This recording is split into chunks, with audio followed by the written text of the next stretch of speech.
I want to welcome back Sean Patel, who is the founder and CEO of Prep Expert. He's a Shark Tank entrepreneur making a deal with Mark Cuban back in 2016. And he's also a board certified dermatologist who received a perfect score on his SAT. Sean, welcome back. How you doing today?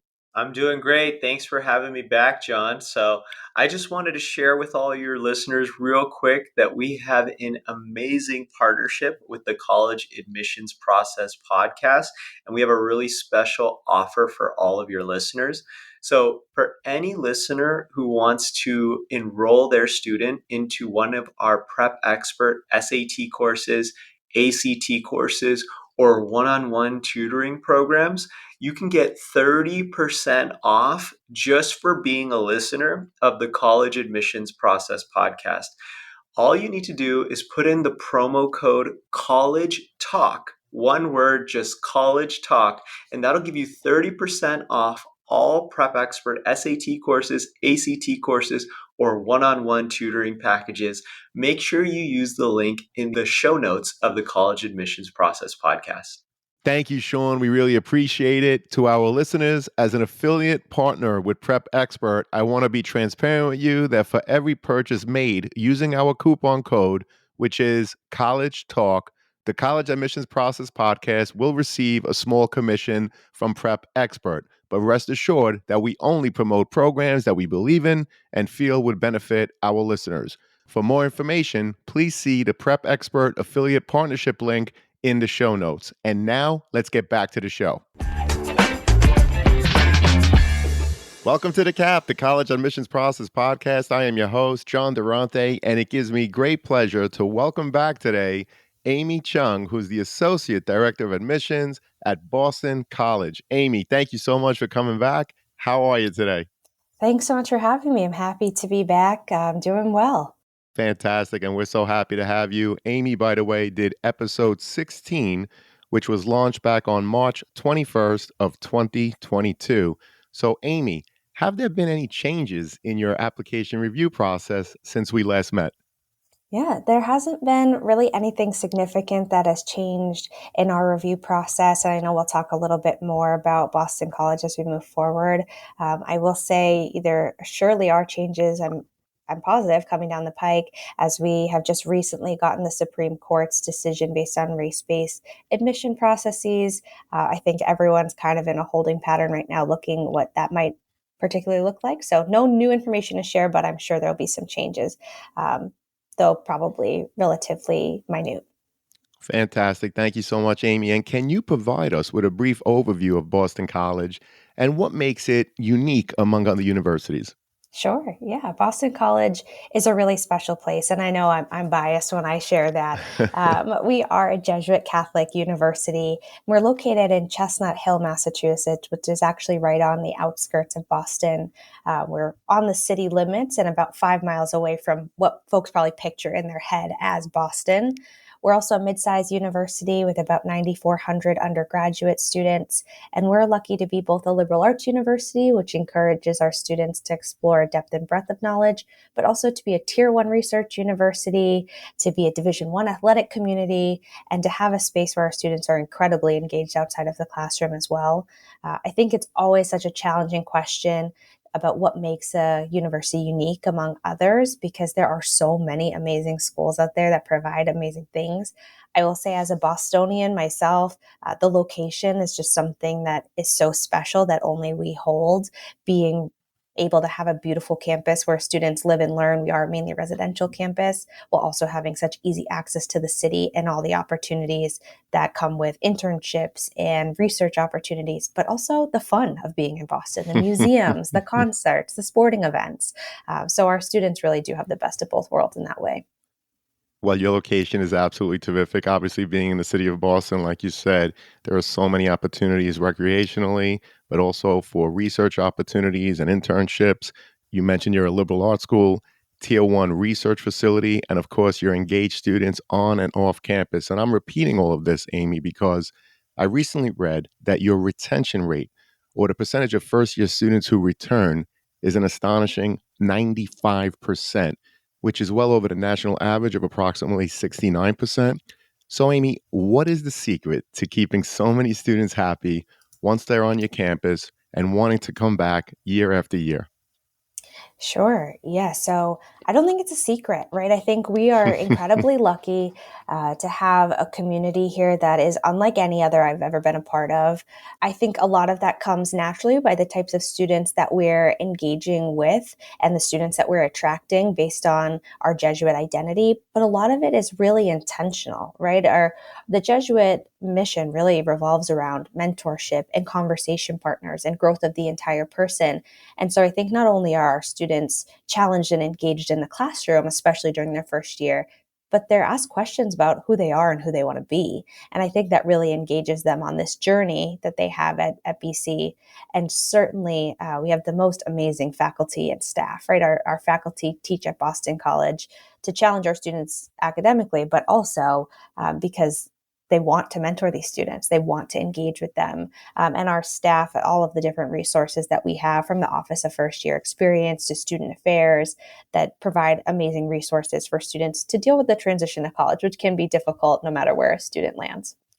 So, you mentioned your Jesuit mission, your engaged students, and of course, your faculty who serve as mentors to those students. So, I was wondering what qualities or characteristics does Boston College look for in prospective students? Yeah, I think every school is looking for students who are academically prepared, right? Students who have the foundation to find success in the classroom while still being challenged academically.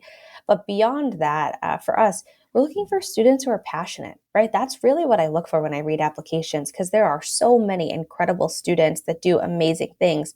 I want to see students who are passionate about the things that they're doing, because that's what's going to carry them into this next chapter, whether they're doing the same activities or they're branching out and expanding their horizons. Their passion, their curiosity, right? Students, it's easy. Well, I shouldn't say it's easy, I guess, but it's relatively easy to be intelligent, right? We all know things. We all have skills.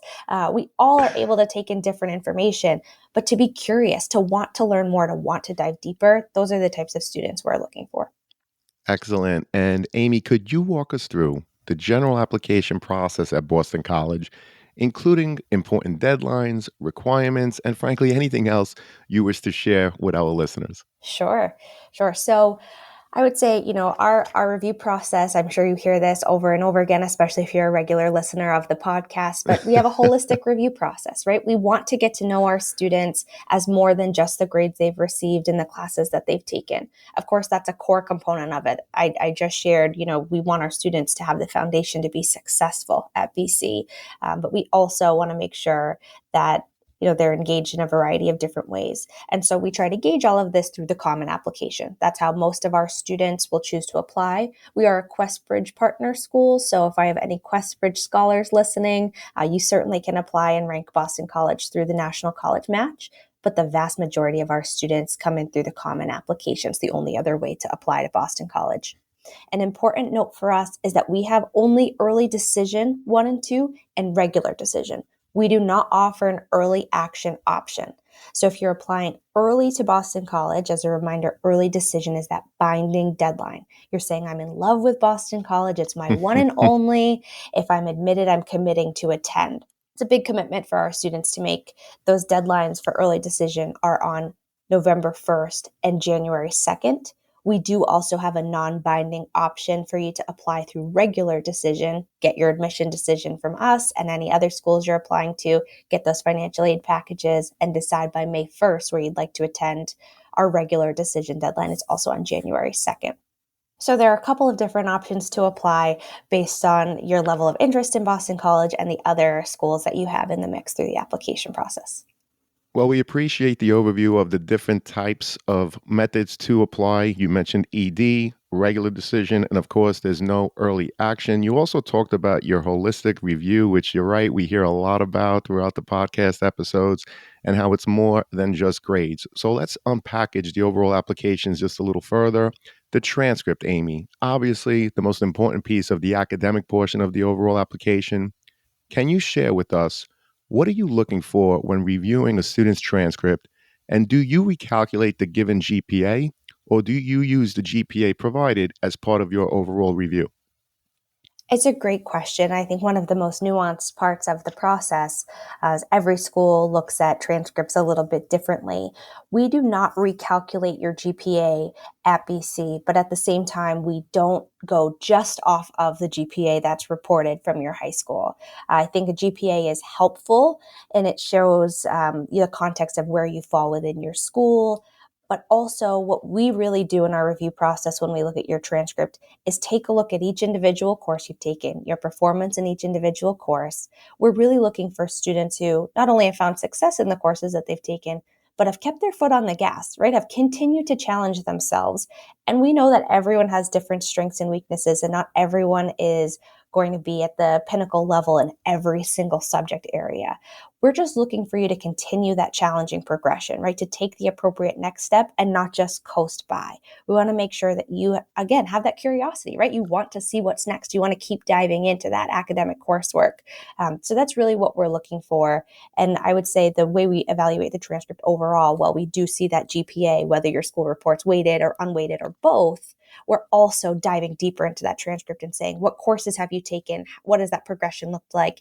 And what grades have you received in those courses?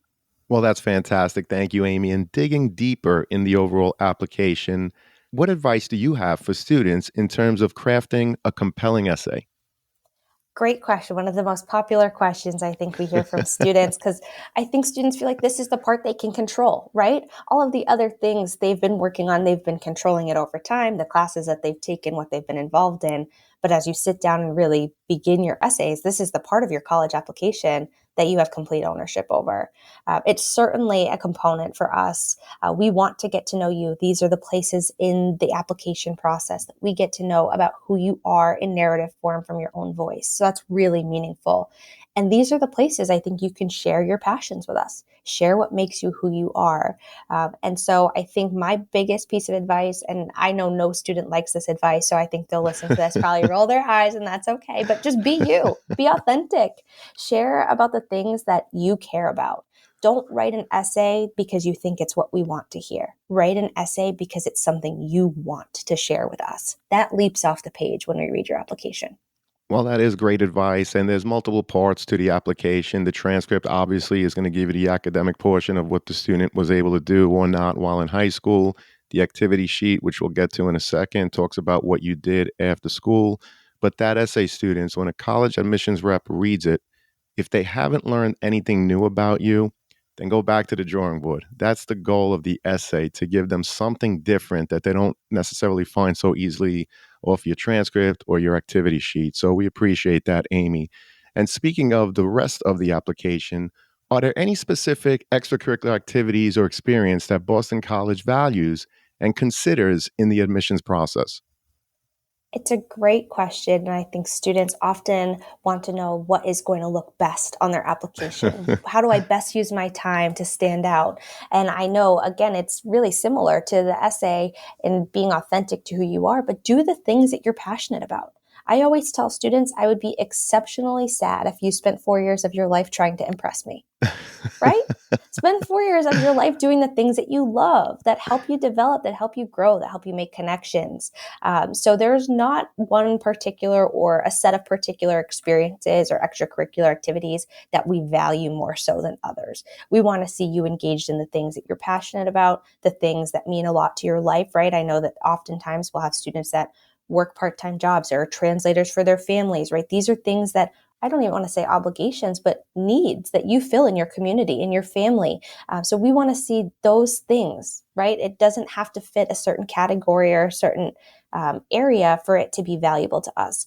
I think often schools are looking for students who align with their mission. You'll often hear that kind of described as finding institutional fit, which I think is a kind of wishy-washy term, but really aligning with our mission, aligning with our community. And so there's not one particular area that you have to engage in, right? Obviously, service is a Jesuit component. We're not necessarily looking for students who have X number of service hours. We're looking for students who become leaders and mentors in their activities, no matter what those activities are. That's how we're really seeing that institutional alignment. Well, we appreciate the overview and insight. And of course, another piece are recommendation letters. So, Amy, what role do recommendation letters play in the application review? And is it better to have letters from teachers or other individuals? What could you share with us? For sure. So at BC, we do require two recommendations from teachers and one from your school counselor. And really, what we're trying to get to the heart of in these recommendations is who you are as part of your community, what your work ethic is like, what your character is like, how others kind of perceive you in the community. And so that's really helpful for us to have. We certainly know that our students are engaged in other areas. They might have advisors or bosses or coaches that would write them really strong letters. I always say if we can learn something new about you through an additional letter of recommendation, we're always happy to read that. But be mindful of the fact that there's a lot of reading going on, right? And so I know there are probably many people that could speak very highly of you, but we want to learn new information from any additional recommendations. I will also say we don't require anything in particular based on your major, right? If you're applying to a science program, we don't require a recommendation from a science teacher specifically, but some schools might have a little bit more nuance in what they require. So just asking admission counselors, reading on the websites, what is going to put you in the best position for each individual school. Well, I appreciate you mentioning that again. If you're going to be a science major, you don't necessarily have to have a recommendation letter from the science teacher. And of course, it's always great to reach out to you in your office or, of course, check your website. And by the way, Amy, I always put the Office of Undergraduate Admissions in the show notes. If there are any other links you want to provide to students and parents, send it to me. And of course, we'll make it available in the show notes. Now, I know that BC is also test optional. Amy, would you be able to share with us the percentage of students that apply without submitting their test scores, but also the percentage that was actually admitted? Absolutely. Yeah, this varies a little bit year to year and what we've seen from our test optional policies in the few years that we've had them. And so please just know that this could change over time. But over the last few years, it's seen approximately 60% of our students apply without test scores. And for our enrolled classes without test scores, they've been about 50-50. 50% have submitted and 50% have not. So students can certainly be competitive candidates without their test scores. I know that this is such a hard thing to wrap your head around if you're not in the process of reviewing applications, but I truly mean it when we say if your test scores are there, that's one of the factors in that holistic review process. If your test scores are not there, it's not a factor that we're considering. It's as simple as that. Hey, podcast friends, are you or someone you know in need of some custom college gear? Prep Sportswear carries a wide variety of college fan gear and apparel, including t-shirts, sweatshirts, hoodies, hats, and so much more. So whether you're getting ready to go to the game, hanging out on campus, organizing a college bed decorating party, or you're simply looking to build upon your college gear, Prep Sportswear has you covered. Check out our Prep Sportswear affiliate partnership link in the show notes for all the details. As an affiliate partner with Prep Sportswear, the podcast does receive a small commission if you make a purchase. But rest assured that we would only promote products that we believe in and feel that would benefit our listeners. And now, back to the show. Well, we appreciate that. And it's a message to students that certainly prepare for the SAT, ACT, take both. Obviously, do your best. If you fall within that mid 50 or higher, and that score represents who you are as a student, my advice would be submit. If it's lower, then you should rest assured that you have the option not to submit. Correct, Amy? Absolutely. Yeah, I always tell students if you open that score report, I age myself. I say you open that envelope and pull out the score report. I'm sure they're downloading this on an online portal. But if you look at those scores and you say, yes, that's a great representation of who I am, and it aligns with those averages at the schools you're interested in, that might be a really good indicator to submit. If those scores don't excite you, they don't make you feel like, yeah, that's who I am as a student, then maybe it's best not to submit them, right? You get to put your best foot forward as you review what schools are looking for and what you'd like to submit as part of your application process. Well, it's great advice and insight. I particularly appreciate how you shared the data, which, by the way, is pretty consistent amongst most colleges and university. You said approximately 60% apply without submitting their test scores. And in terms of the students that are enrolled, it's somewhere at the 50-50 range, which again is pretty consistent right now. So, Amy, are there any specific financial aid or scholarship opportunities available for prospective students? And how can students and their parents best navigate the financial aspect of attending Boston College? Absolutely. I think this is one of the most challenging pieces of the college application process and one that weirdly gets overlooked, right? We think about college admission and we don't think about college financial aid, which college is such an investment. And I think a well worth it investment, but certainly one you have to plan for, right? The price of college is exponentially increasing. And so we're truly blessed at Boston College to be one of 21 colleges and universities in the country that practice need blind admission and meet 100% of your demonstrated need. So what that essentially means is that we are looking at a couple of different forms. We'll require both the FAFSA, which is the federal form, and the CSS profile, which is a form run through the College Board that gives us a little bit more information about your financial standing. Our financial aid office will look at those. They will determine from those forms what your expected family contribution is. You'll often hear that referred to as your EFC. We'll look at the overall cost of attendance at Boston College and subtract that expected family contribution, and what's left is your demonstrated need. We are committed to meeting 100% of that need through scholarships, grants, loans, and work study. Sometimes what we estimate in our forms find as your expected family contribution might align perfectly with what you and your family have budgeted, but forms don't capture everything, right? So there might sometimes be a discrepancy there. I really encourage students and their families to utilize the net price calculator. Every single school is required to have a net price calculator on their website. Some, I will say, are better than others, right? Our financial aid office is really committed to making sure ours is accurate. They share with us that if it's given appropriate information and nothing drastically changes between your estimate and the time you're filing for financial aid, it should be within about 90% accuracy of what your financial aid package will look like at Boston College. So I always recommend you utilize that to get a sense and to have those conversations as you move forward, especially because we are very driven by need-based aid. With this incredible, generous need-based aid policy, we are really focused on our need-based aid. We do have one opportunity for a merit-based scholarship. It's our Gabelli Presidential Scholars Program. It is a 4-year full tuition scholarship. It's typically granted to about 18 students each year, so it's incredibly selective. There is no separate application process for that. You need to apply to Boston College by November 1st in order to be considered. You do not need to be an early decision candidate. You certainly can be and be considered, as you'll apply by November 1st if you apply early decision 1. But you can select regular decision on the common application, which is that non-binding deadline, and submit by November 1st to be considered for that program and for that full scholarship. We are also Division I athletics, so we do have athletic scholarships for athletes available, and we're happy to apply any private scholarships that you might have from your community, from your job, things of that nature. But here at BC, very primarily focused at need-based aid. Well, I'm glad that you mentioned the Gabelli Scholarship and so much more, in particular the net price calculator, which, as you said, every school needs to provide one. Usually it's on their website and, quite frankly, easy to find if you just do a Google search. Net price calculator, Boston College, or whatever school, and you'll find it. And that's another conversation that comes up a lot in terms of parents and students not having the financial conversation early, right? We never want to hear of a student who's accepted to their top choice school only to find out that they can't afford it. So again, students, parents, very important to have these conversations often and early, but also use the net price calculator for any colleges that you're interested in. So we appreciate that again. And Amy, what resources or support does Boston College provide to help students transition from high school to college, especially for those students who may have had an IEP or perhaps a 504 plan while they were in high school? Absolutely. I think this goes back to our conversation about the retention rate in the first year, and that 95% of our students are staying from year 1 to year 2.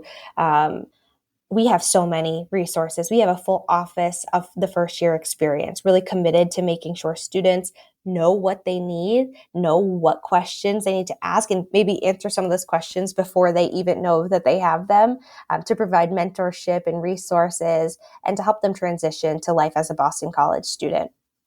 We certainly have amazing resources for students with developmental disabilities, learning differences, physical disabilities.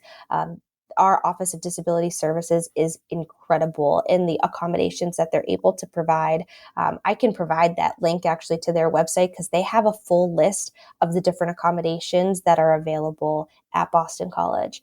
My biggest piece of advice in terms of this for our students who might be listening that have an IEP or a 504 plan or have accommodations at their high school level there's a lot more advocacy that comes at the college level, both at Boston College and most other colleges and universities, because you're transitioning into that adult responsibility. So there are accommodations there for you at almost every college and university. You got to ask for them, right? You got to be able to say, this is something that I need, or I need help. I don't know what those accommodations look like. Can you walk me through that process? Whereas in high school, maybe your parents or your counselors are kind of starting that conversation. The onus is going to be on you to start that conversation at the college level. So just keep that in mind. But there are amazing people on every college campus that are there to help you. Well, that's great advice and certainly something to keep in mind, students. You certainly have to advocate for yourselves once you're on campus and even throughout the college process. And of course, yes, give me that link and I'll put it in the show notes. Amy, what unique opportunities or programs do you offer for students to engage in research, internships, or even study abroad experiences at Boston College? Yes, I think experiential learning is becoming more and more popular throughout the college experience generally. And it really goes to our Jesuit mission of educating the whole person, making sure students are not only learning in the classroom, can apply that learning, and are learning to grow as people and humans and community members as well. So there's certainly a lot of opportunities right here on our campus. As I mentioned earlier, we are a tier 1 research university, so there's a lot of research and a lot of funding for research going on right on our campus. So that's another amazing way to create connections with your professors and to engage in incredible opportunities right on our campus. About 50% of our students will also choose to study abroad, to immerse themselves in another culture, to take advantage of that experience. That most commonly happens during the junior year at Boston College, and there are a lot of great supports through our Office of Global Education to go through that process, to apply to those programs, to get any travel documentation that you might need. So there are certainly opportunities there. And internships are aplenty, right? I think internships have grown in popularity across the board, and certainly being located right outside the city of Boston, there are so many opportunities. As a Bostonian myself, I often lose sight and take for granted um, just how much there is going on here, right? I'm so accustomed to this as normalcy, but it's an incredibly innovative city in STEM, in healthcare, in tech, in finance. There are so many opportunities in education, right? We're a leading education city in the country. So there are a lot of opportunities for our students to engage in internships locally, but our Career Center will also help our students find internships at home or abroad in different places. If you're interested in going home for the summer, spending time with your family, and getting internship experience, that's certainly an opportunity that's available to you as well. Well, it definitely sounds like there's something for everyone, both on your campus and beyond. Again, being located in the beautiful city of Boston offers a wealth of opportunities. So, in terms of that, what advice do you have for students and parents when it comes to visiting the Boston College campus or attending virtual information sessions? And do you track such things, Amy, as part of your overall application process? Great question. I always recommend, if you are able to visit a campus, there is nothing quite like being able to put your feet on the ground, to have a sense of that community. I know that it's not always an opportunity to visit campuses with different resources, but also just life. You have a lot going on. I know each and every one of you has a busy schedule, even over the summers. So if you can't visit, there are certainly virtual opportunities as well. At Boston College, we're incredibly student centered in our approach. And so if you visit our campus, you'll receive a panel that's really a question and answer with our students. And if you attend a virtual information session, you're going to get the same experience, right? We want to make sure you have a chance to talk to our students who live these experiences every single day, people that you might be able to resonate with, that you can ask questions that are pertinent to you and your experiences and what you're looking for in your college process. We'll have some virtual information sessions throughout the summer, and we have great opportunities to engage with us virtually in the fall as well. We actually have opportunities for Eagle for a discussion. So one-on-one conversations with a current student, not even a question and answer in a full group portion, getting to talk about the things that you're most interested in. And we try to match students based on their interests and their registration form as well. And I would say for us, we don't track demonstrated interest, right? So some schools will track if you've visited or if you've engaged with them in a variety of ways. Our goal is that if you are engaging with us, whether that's exchanging emails with myself or one of my colleagues, talking to us on the phone, coming to a tour, coming up to say hello at a college fair, we want that to be for you, right? This is your college search process and your research that you're doing. We do not want you to feel the pressure of having to impress us through this process. We want you to be able to be authentically who you are and ask us your questions and gather the information you need to make your decision on whether you'd like to apply or whether you'd like to attend. So we won't track any demonstrated interest. We're always happy to hear from you, but don't feel like, oh, I have to reach out and make sure they know that I'm still interested. We figure if you're applying, you're interested. So please make sure that if you're engaging, it's meaningful to you, because for us, that's really what it's all about. Well, that's great insight. And this has been a terrific conversation. Amy, before I get to the last question, I just want to ask, is there a question that I didn't ask that you wish I had, or another topic that I didn't bring up that you'd like to share with us now?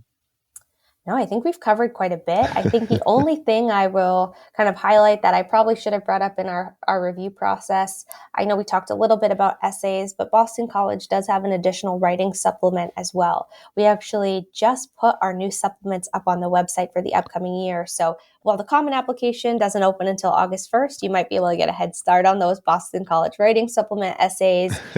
So I always just like to give a little bit of warning about that so it doesn't catch you off guard as you're kind of coming down the pike and submitting those applications. Well, thank you so much for that great advice and insight. Amy, this has been terrific. And unfortunately, it does lead us to the last question, which is, what are your top 3 pieces of advice that you would provide students and their parents getting ready for the college admissions process? Yes, I feel like I have so much advice of what I've learned throughout my career and throughout my own college admission process as well. But number one is really stay organized. I know that we are all different. And by we, I mean schools, colleges, and universities. We have different deadlines. We have different types of application processes. We have different requirements for financial aid. So figure out the schools that you're interested in and start keeping track of the different things that each of those schools is requiring. I'm a big spreadsheet girl, so if that works for you, great. If there's a different way that you stay organized, figure out what works best for you, making sure you're keeping track of all of those deadlines, as it will make it feel a little bit more manageable. We talked a little bit about this as well. Be open, honest, and transparent in your conversations. Have those hard conversations, right? I think it's really challenging to get to March, April, and have students trying to figure out the financial component when they've already fallen in love with a school. Certainly, I know that there are going to be schools you apply to without having a full picture of what that financial aid package might look like, but having those conversations saying, all right, if we get into Boston College, this is what we're going to need in terms of financial aid to make this happen. So setting those expectations. I think this is one of the first times for many families that you have to have financial conversations with your children. And I know that can be really challenging and feel really intimidating.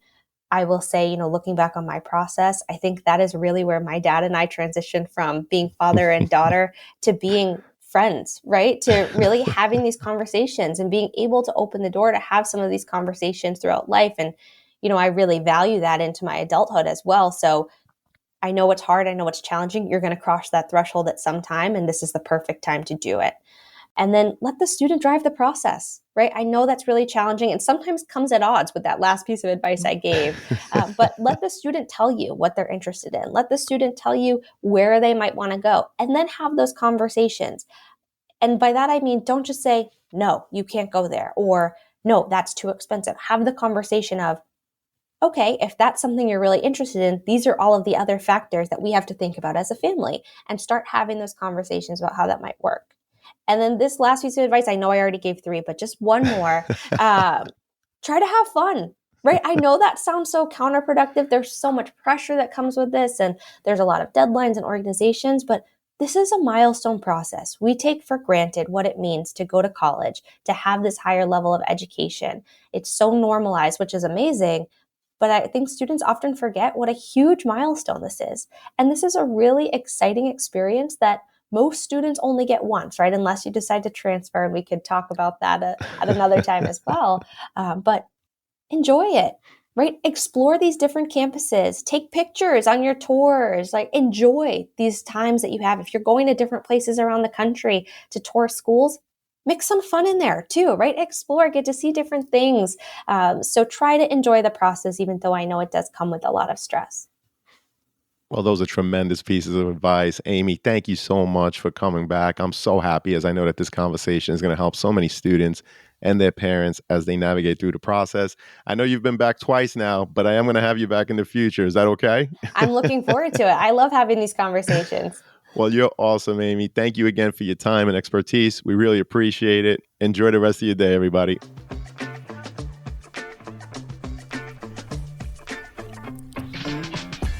Thank you for joining us on this episode of the CAP, the College Admissions Process Podcast. We hope you enjoyed the show. If you did, please don't forget to tell a friend and follow us on Facebook, Instagram, Twitter, and wherever you listen to your podcasts. I am your host, John Durante, and I look forward to seeing you on the next episode of the CAP.